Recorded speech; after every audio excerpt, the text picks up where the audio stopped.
sa Family Feud. Kasama natin si Rihanna ng Team Science Pinas. Kamusta? How do you feel that you're Hindi now ako here? makapaniwala.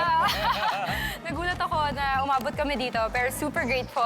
First time ko na umabot dito. So thank you so much. At syempre, sa tulong yun ng aking Science Pinas family. And of course, DOSTV. Deserve na deserve. Deserve ako. Deserve na deserve. At deserve na deserve din ng charitable institution na pagbibigyan ng 20,000. Ano ba yung napili ninyo? So napili po namin ang Dr. Arcadio Santos High School.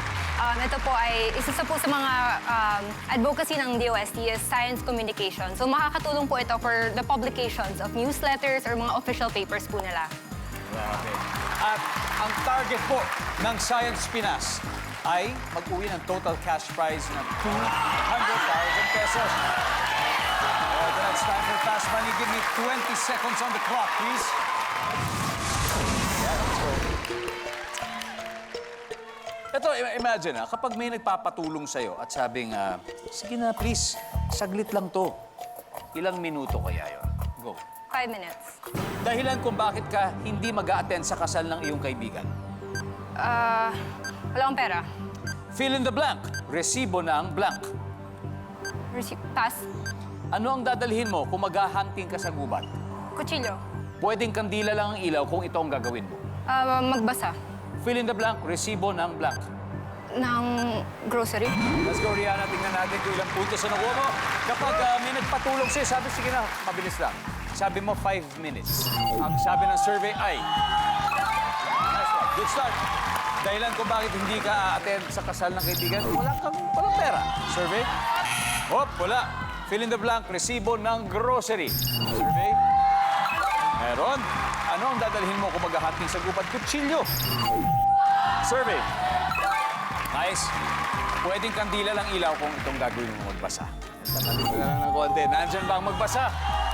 Yes, 65. Not bad at all. Not bad, Rihanna. Yes. Let's welcome back, Mark. Mark. Okay, ito na. Si Rihanna, 65 ang nakuha. Means 135 to go. Makikita na ng viewers ang sagot. Okay. You got this, Mark. Give me 25 seconds on the clock. Sige, sige. Eto. Kapag may nagpatulong sa'yo, sabi niya, sige na, please, saglit lang to. Pag sinabing saglit lang to, ilang minuto kaya yung ibig niya sabihin? Go. Isang oras. Dahilan kung bakit hindi ka a-attend sa kasal ng iyong kaibigan. May sakit. Fill in the blank. Resibo ng blank. Resibo ng... Nang kinain. Ano ang dadalhin mo kung mag-hunting ka sa gubat? Barel. Pwedeng kandila lang ang ilaw kung ito ang gagawin mo. Kandila lang. Anong gagawin mo? Fine dining dinner. Dinner! Mark, we need 135. Oh. Oh. Sorry.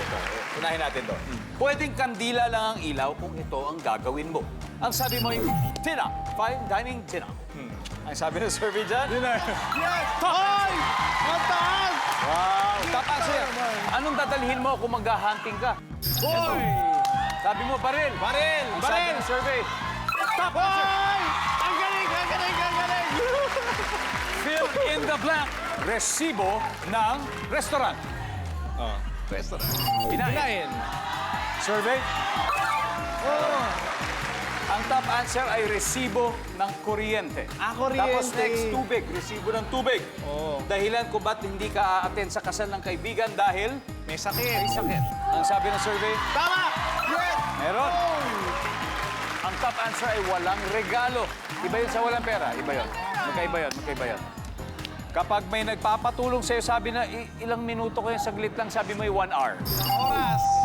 Parang hindi saglit yun Parang wala kang bilib sa mga kaibigan mo Kunwari saglit, pero matagal Okay, yun. isang oras. Ang sabi ng survey sa isang oras ay...